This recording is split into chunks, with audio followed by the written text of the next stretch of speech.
Pred 4 rokmi. Krásna, krásna, jezinovský pásma, níže papučky, papučky, stratila papučky.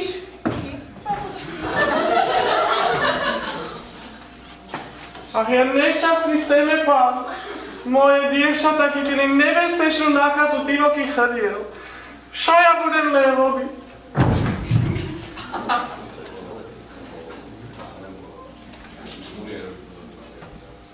V roku 1482 kantičiarskeho letopočtu v Hornom Uhorsku vypukla epidémia divokých hrdiel. V Zasopránskej Rusi pod Altovskou horou žili poslední preživší. Král vyslal rytierov Basovského rádu, aby tento nakazený problém vyriešil.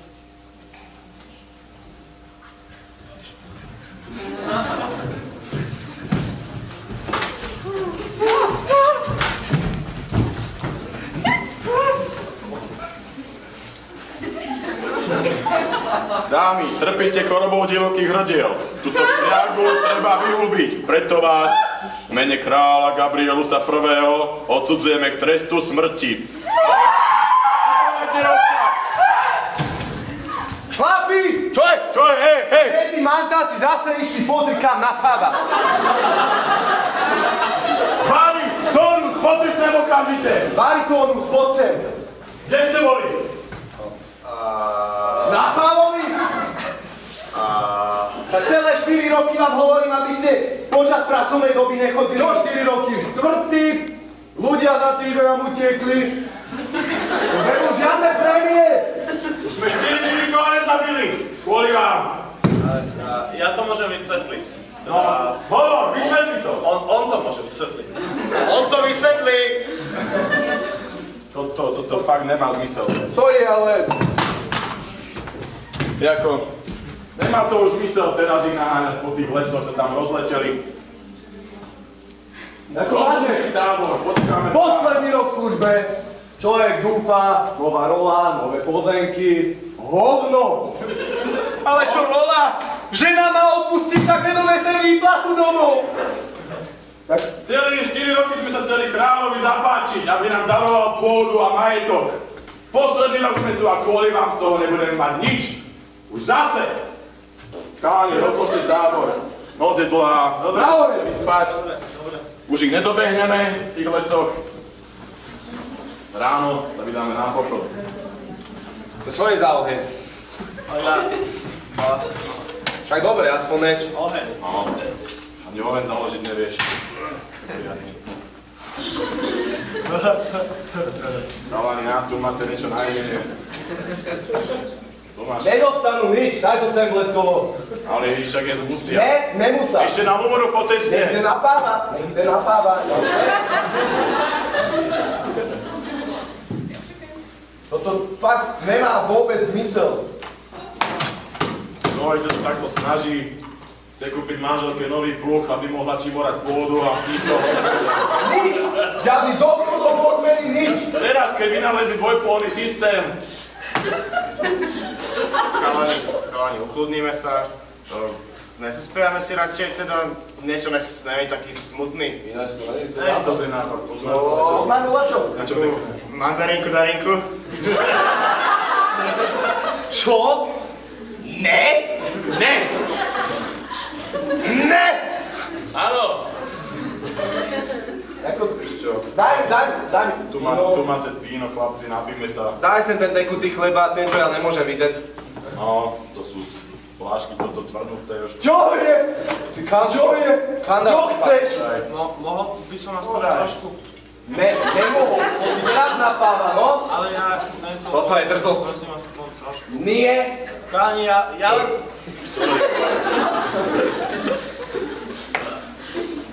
Tvoj pecky má. Aspoň trošičku. Nie. To má, lebo ty. Ale prosím. Ne.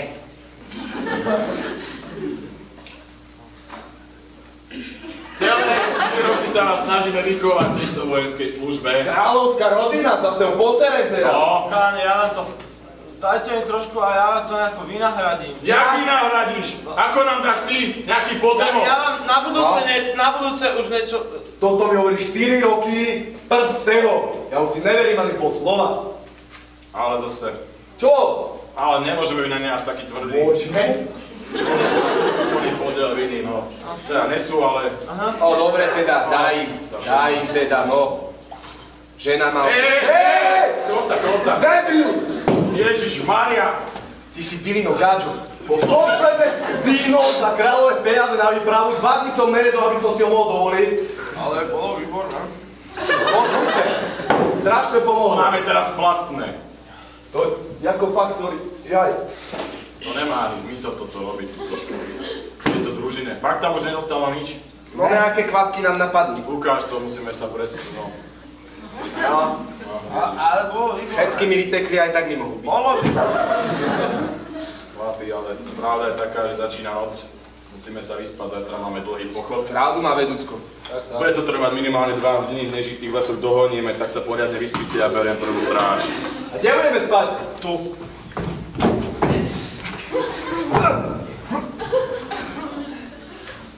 O 2 hodiny. Chlapi, ja mám masívny sušák. Bože, ma tak strašne suší.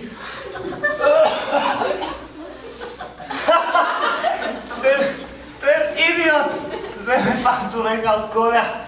Ja ho podojím.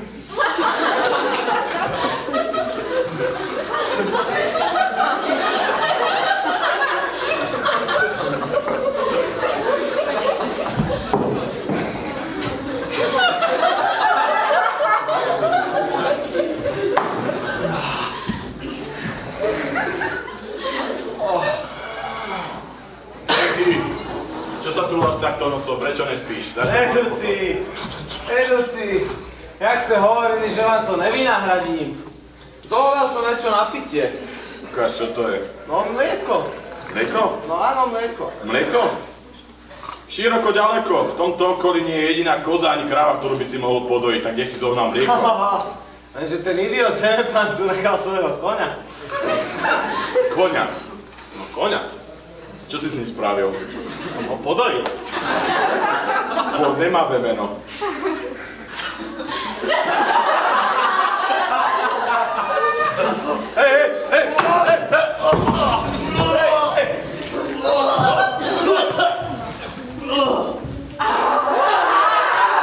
Tu je ten. Máme ho.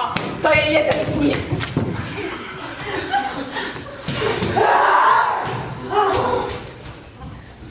O 20 minút. Chalani, stávajte! Stávaj! Stávaj! Čo horí? Horí! Tonko!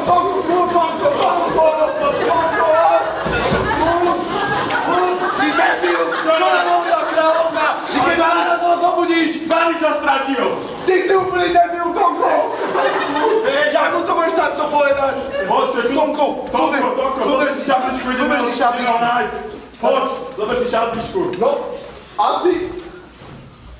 1! 2! 3! No, tak nič! Poďme! Poďme na to! Poďme na to! Čo si ty? Poď sem. Na kolená. Svinia. Dole. Ten, ktorý nás naháňal.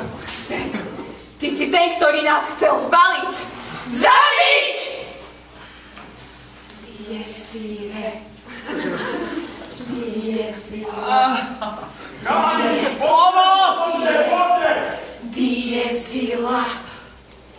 Dies irae.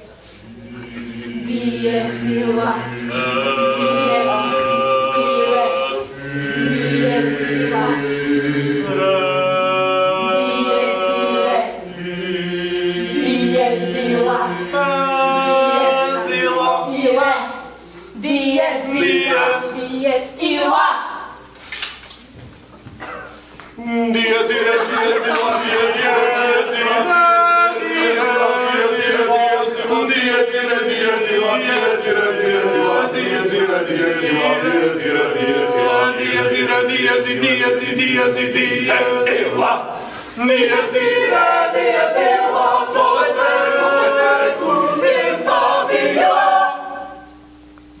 V roku 1486 kantičiarskeho letopočtu sa po krutých bojoch, ktoré trvali 4 roky, a po bilancii 1 000 000 prasknutých ušných bubienkov podarilo nad touto strašnou chorobou, epidémiou divokých hrdiel zvíťaziť. Podarilo sa to vďaka kráľovi Gabrielusovi I., ktorý zostupoval zo svojho trónu 2-krát do týždňa k svojim poddaným a staral sa o ich hlasivky. Poklaknite, prichádza kráľ.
Zase!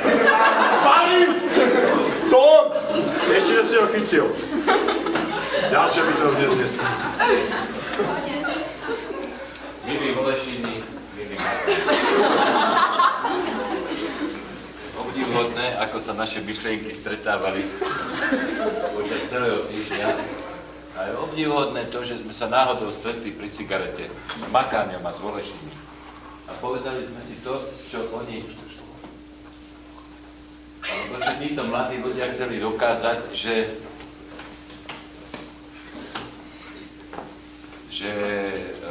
dneska tá skúška dopadla, viete, ako na nič.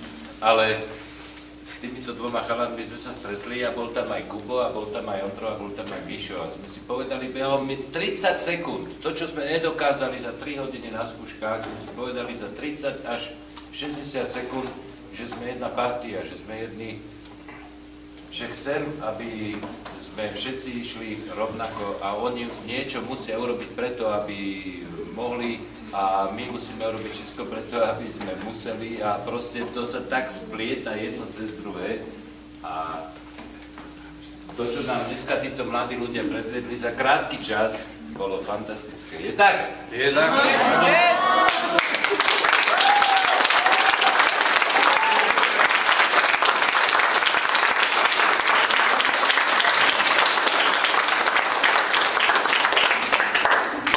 teraz preladil na takú úplne inú dôtu, že by som bol napríklad redaktor nejakého žurnálu, ako je Život alebo Nový čas, tak by som povedal, oceňujem kostýmovú výpravu.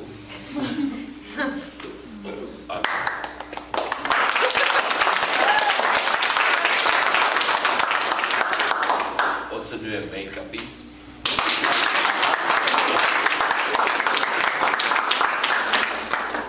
Potom by som povedal, že oceňujem najmä obutie. To bolo vzácne štýlovo jednotné, teda takmer jednotné. Ale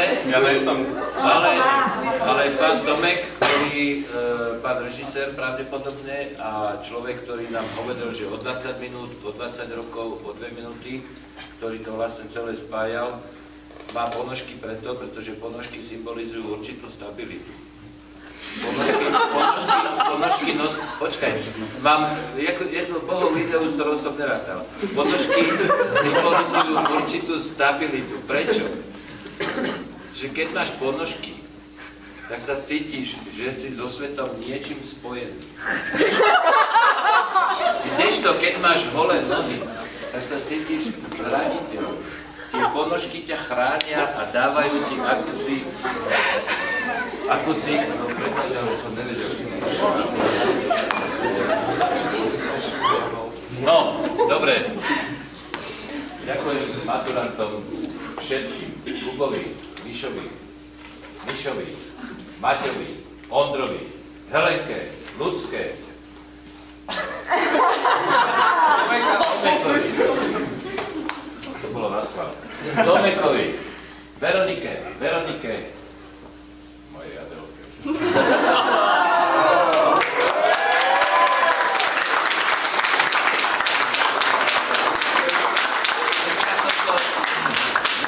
Práve hovoril v bare, lebo chalani mi gratulovali k narodeninám a hovorili, že to je aké úžasné, že za 4 dní, čo všetko tu videli, že to tu ešte nemali a tak, ale počúvate chalani, to je veľmi jednoduché.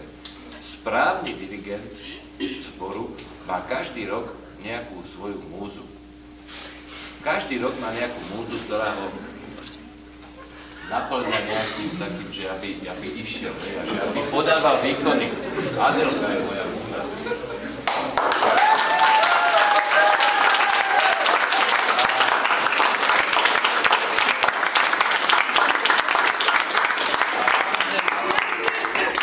Adelka je len zosobnenie mojej múzy, ale každý z vás, maturantov, ste súčasťou tej jednej múzy, ktorá sa volá Kartika Nová. A ja vám strašne pekne ďakujem za to, že ste si dali robotu. Nie že robotu, ale že ste to tak ľahúčko a tak krásne spravili. Aj to dnešné fotenie bolo krásne. Kto by povedal, že to za to To, že dá Makar dole rifle, to som čakal. Ale bolo to skvelé. Milí maturanti, my sa ešte uvidíme. V júni, 6. tu bude tento rok, 6. júna, na výročnom koncerte, kde podľa tradície asi sa predstavíte nejakým programom a tá sa rozlúčim s vami oficiálne. Teraz sa nechcem lúčiť, teraz vám chcem poďakovať v mene týchto všetkých mladých ľudí, lebo ste im ukázali niečo, nielen tento program, ale aj to, že vďaka vám aj toto sústredenie bolo také, aké má byť. Vždycky ten štvrták musí prvákovi ukázať cestu. Ja môžem byť len ten, ktorý využíva, alebo ktorý pestuje rodinnú kartičiarsku, ktorú vy dotvárate. Po vás to prevezmú tretiaci, Pálková, Strakošová, Patricia, aj ty, áno. A po vás tretiakoch to budú tí, ktorí tu boli dneska druháci. A čo je strašne zaujímavé, že o 5 rokov máme 50. výročie. A dovolte mi predstaviť vám novú predsedničku zboru. To je moje prekvapenie pre vás. Čo? Že som si vybral na 50. výročie predsedničku zboru Julku Vícenovú, čo nemusí byť zatiaľ je kvartanka, čiže bude 6 rokov v Kantike. Teraz máme 45. výročie. Je rok 2000, koľko? 14. V roku 2019. To je o koľko? O 105 rokov, ja viem. O koľko? O 5 rokov. Máme 45. výročie. Koľko je 45 a 5? 50. A ty budeš štvrtačka. A budeš predsednička zboru. A ja odostám Kantiku pri 50. výročí už niekomu inému. Dneska máme ešte 5 rokov. A toto bude tá osoba, ktorá bude... Ja neviem, intuícia. Som si ťa vybral a bude možno zaujímavé, že keď títo naši zlatí maturanti a maturantky prídu o 5 rokov na 50. výročie, buď to bude pravda, alebo to nebude pravda. Dobre? Ber to ako odkaz týchto maturantov do ďalších 5 rokov. Dobre?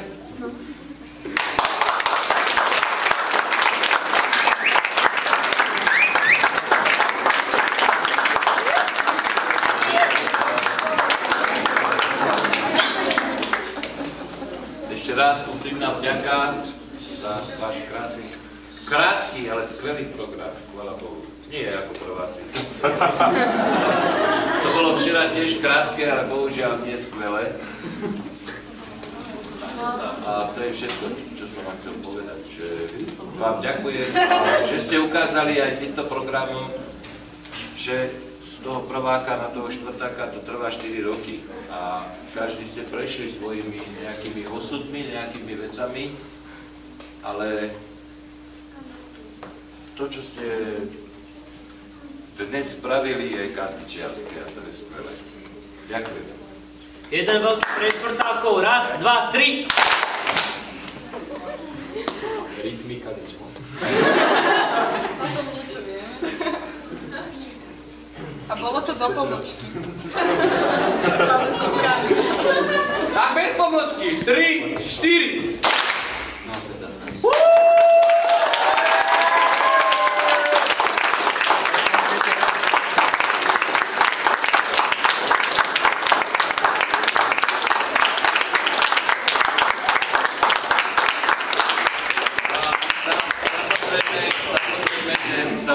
Vráťme do súčasnosti, že budeme v Belgicku pod dozorom týchto štvrtákov všetkých, verím, že všetkých,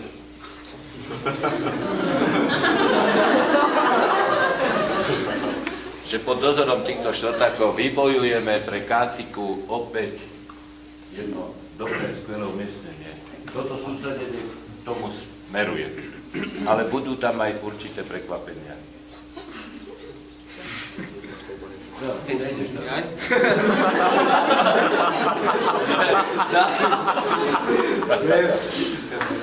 Nie, tak, ale že budú tam prekvapenia v tom, že dneska toto sústredenie, prepáčte maturanti, ešte jednu vec chcem povedať, že toto sústredenie bolo zaujímavé tým, že sme si otvorili také témy, o ktorých sme bežne nehovorili.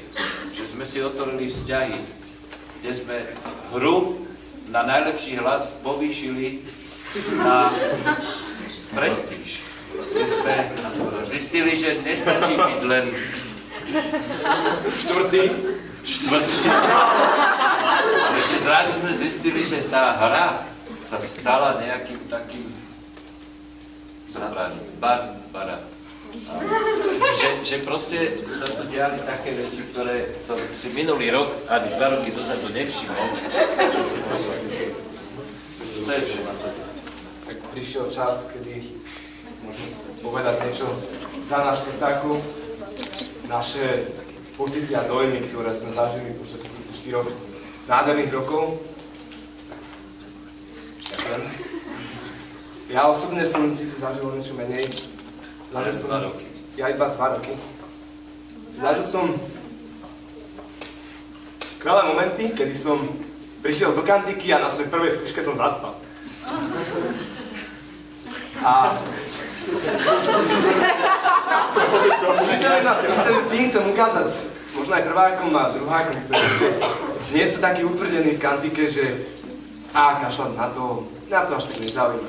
Že aj z takého človeka, aký som ja, možno raz sa z vás stane predseda, možno raz sa z vás stane chorovod a budete raz skvelým človekom v kantike. Nemusíte byť prednatým predsedom ani ničím. A toto je odkaz, ktorý nám dávate každým rokom. My teraz v júni ukončíme. Odídeme, ale sú tu noví a budú možno najlepší. A toto je od nás.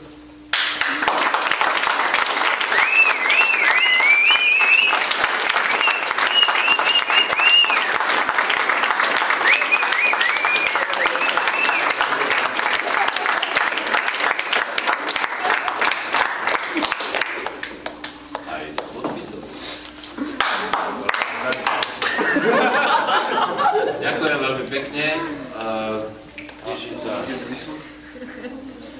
Teším sa z toho, že tá skúška, ktorá nebola úplne ideálna, dneska ste urobili krásny kus tančičiarskeho srdca, ste ukázali a poďte prosím.